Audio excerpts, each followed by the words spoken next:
everybody. So today we're going to be analyzing a prose essay. So our prose essay is on Henry Dobbins, and we'll read the prompt. So it says, the following excerpt from The Things That Carried by Tim O'Brien describes the character Henry Dobbins. So what you do is that you start picturing Henry Dobbins and how Tim O'Brien characterized him and the image that you would have of Henry Dobbins in your mind. Then it has the task, and usually for AP prose prompts, they have more than one task. It's usually two, so I would be looking for each task. So it says, got my little pointer here. Okay, so write a well-developed essay in which you define the narrator's attitude towards Dobbins. So that's the first one, to write the essay. And then, but not just writing the essay, but writing how Tim O'Brien, what he felt towards Henry Dobbins. Then analyze the choice of detail, imagery, and literary devices used to create Dobbins' character. So what I always do to understand the prompt better is to define it in my own words. So I would say, what is O'Brien's attitude toward Henry Dobbins, and how does he characterize Dobbins? So the how is using all these literary devices. Okay, so let's start with the annotations. Okay, so Henry Dobbins was a good man. So what I do is I box and circle the diction and describing words that he would use for Henry Dobbins. And a superb soldier. You can see there's some alliteration going on there. But sophistication was not his strong suit. So right away we start to see this shift between his strengths and his weaknesses, and that actually keeps going throughout this whole piece. The ironies went beyond him. In many ways he was like America itself. Big and strong, full of good intentions. A roll of jiggling fat at his belly, slow of foot, but always plodding along, always there when you needed him. A believer in the virtues of simplicity and directness and hard labor. Like his country too, Dobbins was drawn toward sentimentality. So right away, we start to see this comparison of Henry Dobbins and America. You can see the big and strong, good intentions, always there when you need him. But at the same time, we have this shift, like I was talking about before, between his strengths and weaknesses. And so I was wondering, why would he compare Henry Dobbins to America? And throughout the essay, you'd understand more about that insight, but I would just pose a question, why America? And so we can assume, though, that America is like a big giant, because Henry Dobbins in the novel was compared to this huge man. And so maybe like waking up a big giant, there's some things we don't know about yet. Okay, then we have this huge shift from what he sees now to 20 years later. And so he says, even now, 20 years later, I can see him wrapping his girlfriend's pantyhose around his neck before heading out on ambush. So right away, we can assume he's superstitious. Throughout the rest of the essay, I'm sure we can pick up more details and evidence on why he's superstitious.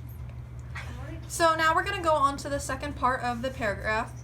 So it says, it was his one eccentricity. So we see with this description that it characterizes Dobbins' personality away from just being this big, strong America, but that he also has his interesting characteristics. And it says, the pantyhose, he said, had the properties of a good luck charm. He liked putting his nose into the nylon and breathing in the scent of his girlfriend's body. So right here, putting the nose into the nylon reminds me of a child having a comfortable blanket or animal as a source of hope. And so I see his childlike qualities starting to come out. And it says he liked the memories this inspired. He sometimes slept with the stockings up against his face, the way an infant sleeps with a flannel blanket. So yet again, we see that the memories this inspired and how he's like an infant sleeping with a flannel blanket shows his innocent characteristics and how he's almost like a big child that's strong and powerful, but yet really ignorant to everything going on around him. And then the sentence ends, infant sleeps with a flannel blanket, secure and peaceful. More than anything, though, the stockings were a talisman for him. They kept him safe. They gave him access to a spiritual world, and seeing here that he likes a spiritual world makes him almost a religious character, and that provides him hope because it's a positive opportunity and place for him to look in his life.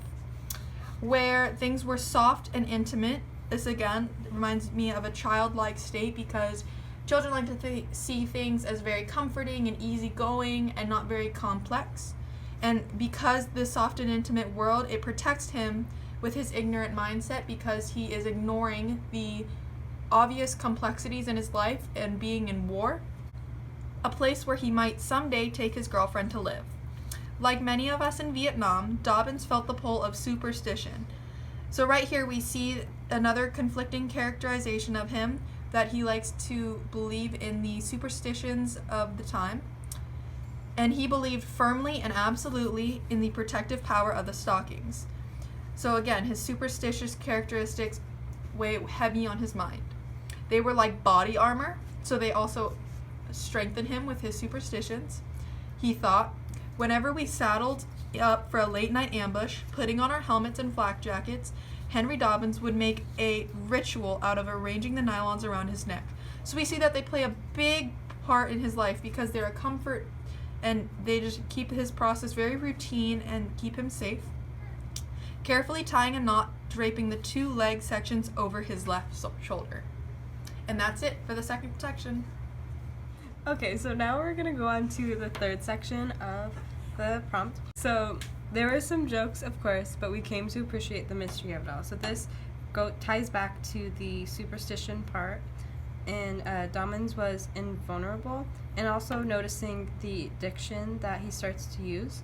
So never wounded, never a scratch. In August, he tripped a bouncing Betty, which failed to detonate. And a week later, he caught in the open during a fierce little firefight. No cover at all, but he just slipped the pantyhose over his nose and breathed deep and let the magic do its work. So he's just listing off ways that this really was something of superstition or magic. And it turned us into a platoon of believers. You don't dispute facts. But then near the end of October, his girlfriend dumped him, and this just goes over what happened afterwards. And so after that, when he says that his girlfriend dumped him, he says, no sweat, the magic doesn't go away. So he's ignorant to the fact that his girlfriend dumped him. So now that we have all of our annotations done, it's time to look at what our outline would look like.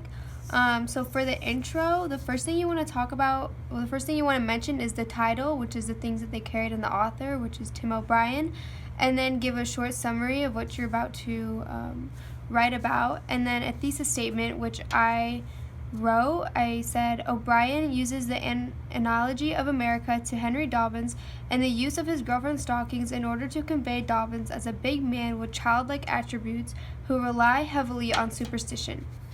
So after the intro for the first paragraph, because the first thing that we see is O'Brien used the analogy of America and comparing Dobbins to America as a big man, but with kind of childlike qualities. You want to mention the analogy and talk about how he's big, but he's childlike and ignorant. And then he uses this analogy to characterize him. And then the second thing we see is his use of stockings, which he uses for protection, which also characterizes him as childlike. Then for the second paragraph, you can again talk about the superstition of the stockings and the way that in the passage it talked about how, he stepped on a booby trap and it never blew up, and then other things like that were in the second part. And then you can also talk about the ignorance to reality, which at the very end at the section when it says the magic never goes away, and that can also be tied back to the superstition of the stockings. And then for the conclusion, you can kind of just summarize that he is an assuming gentle giant, and then you can describe that he is ignorant. And so that is the ending of the outline and how you would write this prose essay. Good luck!